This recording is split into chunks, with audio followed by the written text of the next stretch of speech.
Shalom, salam sejahtera bagi Bapak Ibu Saudara-saudara, anak-anak yang dikasihi oleh Tuhan Yesus Kristus. Berjumpa kembali bersama saya Pendeta Eka di dalam renungan firman Tuhan pada hari ini, hari Senin 28 Maret 2022. Sukacita dan damai sejahtera dari Tuhan kita Yesus Kristus kiranya menyertai kehidupan kita sekalian. Puji nama Tuhan. Pembacaan firman Tuhan pada hari ini sampai pada Mazmur yang ke-74. Kiranya firman Tuhan memberkati kita. Sebelum kita akan merenungkan bagian firman Tuhan bacaan hari ini, kita berdoa. Tuhan Bapa di surga yang kami puja sembah di dalam Yesus Kristus, kami sungguh mengucapkan syukur dan terima kasih atas kasih dan pemeliharaan Tuhan yang boleh kami alami setiap hari. Juga pada saat ini kami boleh diberi kesempatan untuk kembali belajar firman Tuhan. Kau yang mampukan kami untuk dapat memahaminya, Kau juga menolong kami untuk kami dapat terapkan dalam hidup kami.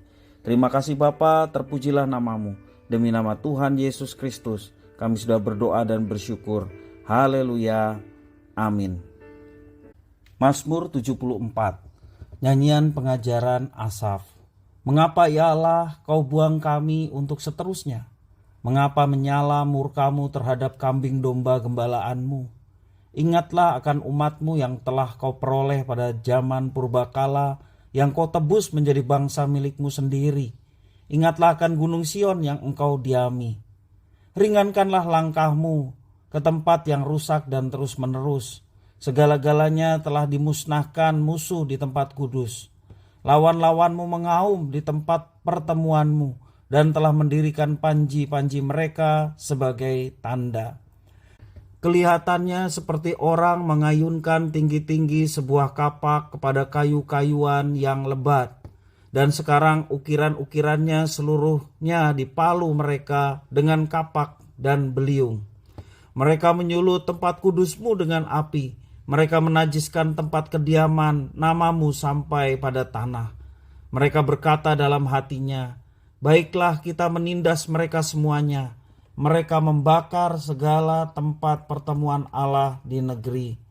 Tanda-tanda kami tidak kami lihat. Tidak ada lagi nabi dan tidak ada di antara kami yang mengetahui berapa lama lagi. Berapa lama lagi ya Allah lawan itu mencela dan musuh menista namamu terus menerus? Mengapa engkau menarik kembali tanganmu, menaruh tangan kananmu di dada? Namun engkau ya Allah adalah rajaku dari zaman purbakala yang melakukan penyelamatan di atas bumi. Engkaulah yang membelah laut dengan kekuatanmu, yang memecah kepala ular-ular naga di atas muka air. Engkaulah yang meremukkan kepala-kepala lewiatan, yang memberikannya menjadi makanan penghuni-penghuni padang belantara. Engkaulah yang membelah mata air dan sungai. Engkaulah yang mengeringkan sungai-sungai yang selalu mengalir. Punyamulah siang, punyamulah juga malam.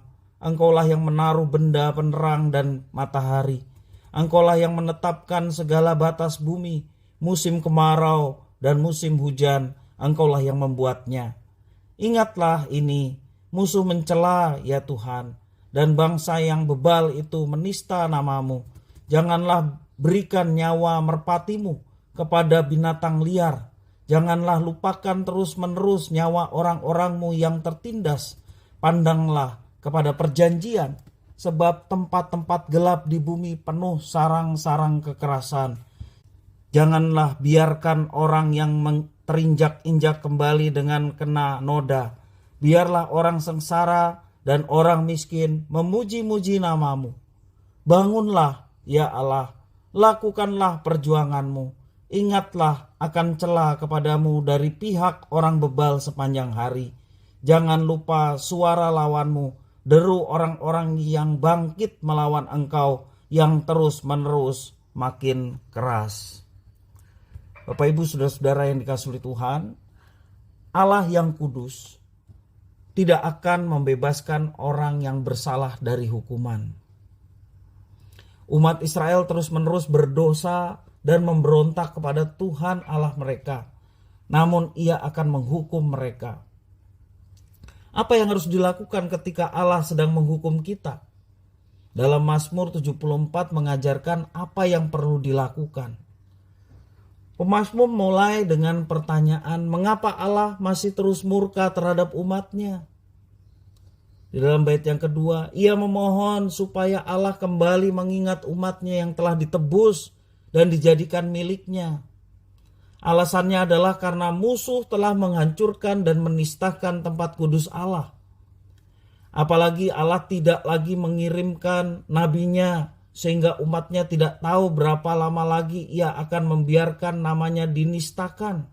Padahal Tuhan adalah Allah yang maha dahsyat, yang memiliki seluruh bumi.